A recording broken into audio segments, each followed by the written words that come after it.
State sentinel में आपका स्वागत। मैं हूं रविंद्र सिंह। पिछले 2 दिन जम्मू कश्मीर यूटी के लिए काफ़ी भारी थे। कोविड-19 ने अपना खासा असर छोड़ा। 50 लोगों को हमने इन 2 दिनों में खो दिया। जो परसों का आंकड़ा था, डेथ रेट था जो 25 लोग, कल भी 50 लोगों ने कोविड के चलते अपनी जान गंवा दी। उसके बाद जो कल की तस्वीरें सामने आई गवर्नमेंट मेडिकल कॉलेज की, एक शख्स अपने पिता के लिए चीखता चिल्लाता नजर आया। उसने कहा मेरे पिता बच सकते थे। सीडी हॉस्पिटल वालों ने 1.5 घंटा इंतज़ार करवाया, ऑक्सीजन नहीं लगवाई उनको। उन्होंने रेफ़र कर दिया गवर्नमेंट मेडिकल कॉलेज। वहाँ आकर भी मैं बाहर ही रहा, मुझे बेड नहीं मिला, मुझे अंदर जाने नहीं दिया गया।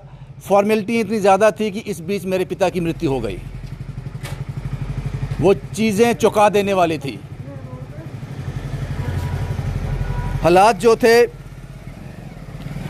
कहीं ना कहीं ये कहा जा सकता है कि हालात हाथ से निकल रहे थे। अब सबसे बड़ी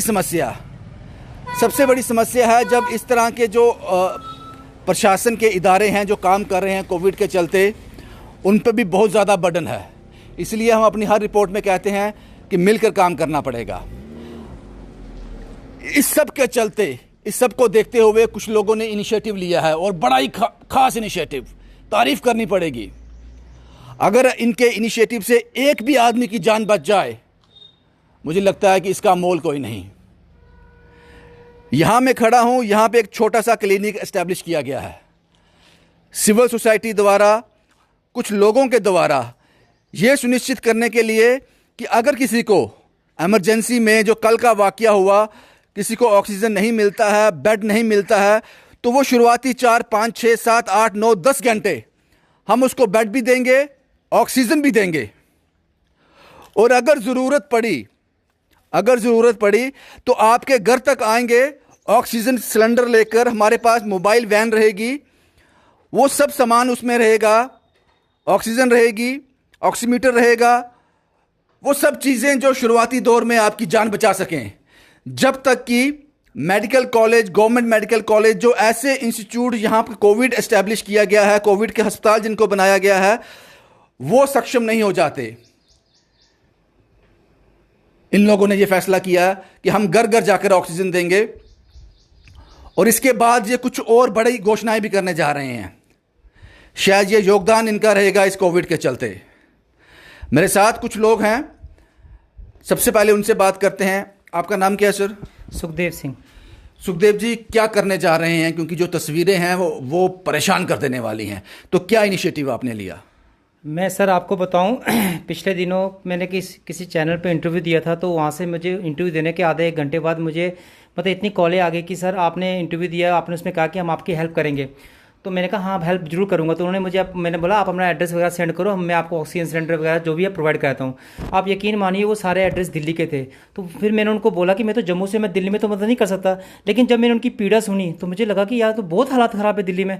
तो मेरे दिल में एक बात आई कि नहीं, जम्मू के हालात ऐसे ना हो जाएँ, कल को ऐसी प्रॉब्लम ना आ जाए कि लोग त्राही त्राही करें। अभी सब कुछ ठीक चल रहा है, लेकिन पिछले 2 दिन में मैं देख रहा हूँ कि मौतें ऑक्सीजन की कमी से और बेड की वजह से हो रही है। ये बहुत दुखदाई है। इसको देखते हुए हमने जल्दी ही हॉस्पिटल में भी सही, हमने अभी सबने मिलके 4 सिलेंडरों का और 2 बेडों का इंतजाम किया है, 2-3 बेडों का इंतजाम किया है, ताकि इमीडिएटली लोगों को ऑक्सीजन वगैरह प्रोवाइड करें। लेकिन इसमें क्या है कि हमारा ये कहना है सबसे कि जो हॉस्पिटल में जा रहा है, चाहे पहली प्रायोरिटी उनको है हॉस्पिटल जाने की, चाहे जीएमसी है, चाहे गांधीनगर, जो भी सरकार ने कोरोना के लिए हॉस्पिटल बना रखे हैं, वहाँ पर जाएं, वहाँ पर अपना इलाज कराएं। अगर इन केस उनको वहाँ पर डॉक्टर बोलते हैं कि 4-5 घंटे वेट करो, हमारे पास बेड खाली नहीं है, 4-5 घंटे वेट करो, हमारे पास ऑक्सीजन नहीं है, तो इमीडिएटली हमें कॉन्टैक्ट कर सकता है। हम कोशिश करेंगे, हमारे पास मोबाइल वैन भी रहेगी, हम सीधा वहाँ पहुँच जाएंगे। वहीं पहुँच के उनको 4-5 घंटे जो उनका निकालना है वो निकाल देंगे। और अभी तो हमने स्टार्ट किया, अभी हम मोबाइल के थ्रू उनको हम ऑक्सीजन और बेड देने की कोशिश करेंगे। प्लस इसमें मैं एक बात और कहना चाहता हूँ, और 10-12 दिन में सबके सहयोग से काफ़ी लोगों ने हमें इस काम में सहयोग दे रहे हैं, चाहे वो बेड की है, चाहे सिलेंडर की है, चाहे रीफिलिंग की है। तो अभी आपको उसके बारे में सब बताऊंगा। जैसे केपी सैनी साहब है मानव सेवा संस्था के, उन्होंने एक बेड के लिए हमें बोला है। जैसे चिंकल जी हैं हेल्पिंग हैंड ट्रस्ट से, उन्होंने कहा कि रीफिलिंग का हम करेंगे। कार्तिक जी हैं, वो मोबाइल वैन के थ्रू इसको सप्लाई की सेवा करेंगे। तो सब मिलकर हम एक ऐसा प्रोग्राम बना रहे हैं, और विद इन 15 दिन के अंदर अंदर 10 से 12 बेड का हम एक आइसोलेशन वार्ड बनाएंगे यहाँ पर, जिससे कि हम लोगों को सहायता कर सके, जिनको इमरजेंसी है, जिनको नहीं मिल पा रहे हैं बेड या ऑक्सीजन, उनको हम वहाँ पर 4-5 घंटे या एक दिन के लिए अगर उनको हमारे पास रुकना पड़े तो हम ऑक्सीजन उनको प्रोवाइड कराएंगे। आप समझ लीजिए अभी शुरुआती है, आज पहला दिन है, आज से मोबाइल सेवा शुरू हो जाएगी। एक वैन इनके पास है जिसमें ऑक्सीजन सिलेंडर है, नंबर मैंने कैप्शन में दिए हुए हैं, लेकिन याद रखिए जनाब, आपको तभी कॉल करना है जैसे कल का केस था, मेडिकल कॉलेज ने कह दिया कि वेट करो, या किसी हॉस्पिटल ने कह दिया कि हमारे पास बेड नहीं है, ऑक्सीजन सिलेंडर अवेलेबल नहीं है, तब आप इनकी सेवाएं ले सकते हो। जो क्रिटिकल होगा वो 4-5 घंटे निकालने मुश्किल होगी। उन्होंने ये भी फैसला किया है कि आज से 8-10 दिन का वक्त मांगा है। ये तो आज से शुरू हो जाएगा सब कुछ, लेकिन 8-10 दिन के बाद कोई एक हॉल जो है ये रेंटेड, उसको किराए पे लेंगे, उसमें 8-10 बेड लगाए जाएंगे, 8-10 सिलेंडर रहेंगे, वो सब सुविधा रहेगी जो हॉस्पिटल में होती है, वो सब रहेगी। मुझे लगता है कि इस तरह के इनिशिएटिव लेना, हम सबको मिलकर काम करना है, तभी इसको हरा सकते हैं। और ये शुरुआत आज हो गई है। ये कार्तिक साहब हैं, मेरी कहानियों में मेन रोल रहता है इनका, बड़ा खुलकर काम करते हैं। कार्तिक साहब, किस तरह से आपकी मोबाइल सर्विस रहेगी? मोबाइल नंबर आपके मैंने शेयर कर दीजिए। मोबाइल नंबर 2 डिस्प्ले हो रहे हैं, एक सुखदेव साहब का है, एक कार्तिक साहब का है। किस तरह से काम करोगे आप? सर, सबसे पहले तो मैं ये कहूँगा कि जो ऑक्सीजन की भारी कमी पूरे देश में हो रही है, उसको देखते हुए हमने क्या किया कि जितने हमसे अभी हो पाए हैं, चाहे वो 4 हैं, चाहे वो 5 हैं, चाहे वो 2 हैं, चाहे वो 3 हैं, जितने भी हमारे से सिलेंडर हो पाए हैं, हमने उनका इंतज़ाम किया है। प्लस हम यहाँ पे एक गाड़ी रखेंगे, वो कोई भी हो सकती है, कभी वैन होगी, कभी कोई गाड़ी होगी, उसके अंदर हम सिलेंडर एट अ टाइम रखेंगे। जिसको भी जब कोई डॉक्टर ये बोल देगा कि भाई अब हमारे पास ऑप्शन नहीं है, अब डॉक्टर उनको या हॉस्पिटल उनको कह देगा कि हमारे पास बेड नहीं है या इवन हमारे पास ऑक्सीजन नहीं है, उस वक्त वो हमें कॉन्टैक्ट करें। जिस भी स्पॉट पे होगा वो जम्मू में, हमारे इर्द गिर्द देखिए ये एक सेंटर पॉइंट है, 20 से 25 किलोमीटर के दायरे के अंदर कहीं पे भी वो होगा, हम वहाँ पे जाएंगे और उनकी ऑक्सीजन उनको उसी वक्त एट अ टाइम प्रोवाइड करने की कोशिश करेंगे।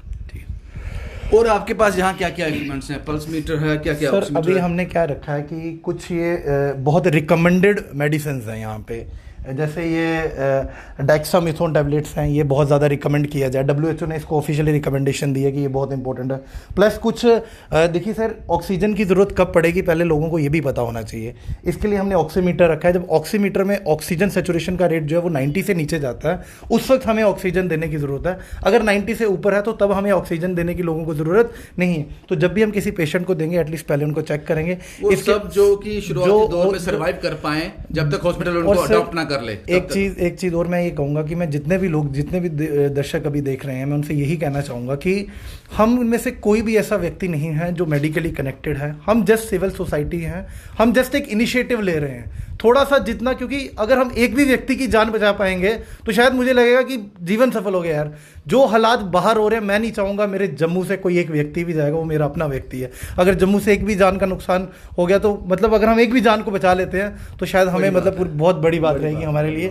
तो बस ये मेरे साथ कुछ और लोग हैं, ये पिछले 20 साल से इनका केमी शॉप है, एक्सपीरियंस है 20 साल का, ये भी अपनी सेवाएं यहाँ पे देंगे। आपका नाम क्या है? सर दीपक गुप्ता। दीपक जी, किस तरह से सेवाएं देने जा रहे हैं? सर सेवा जैसे कार्तिक भैया ने बोला कि सारी चीज़ें देंगे, जो मेडिसिन की फैकल्टी होगी वो हम करेंगे। बस एडमिनिस्ट्रेशन से यही कहेंगे कि एक कोई फार्मासिस्ट दे रहे हैं जो ऑक्सीजन सिलेंडर को प्रोवाइड कर पाए। उसके लिए तो एक ही बंदा पूरी दिन अवेलेबल नहीं रहेगा, जो सेवा दे सकता है उसका मोस्ट वेलकम है, जिसका बैकग्राउंड यही रहा हो, जानकारी रखता है उसके बारे में। जी सर, बहुत तो शुक्रिया। इन फर्दर कोरोना काल के फर्दर जो भी किसी को भी नॉर्मल फैमिली से हो, कुछ भी हो, कोई भी मेडिसिन की प्रॉब्लम है, मैं 24 घंटे अपनी टीम के साथ ही।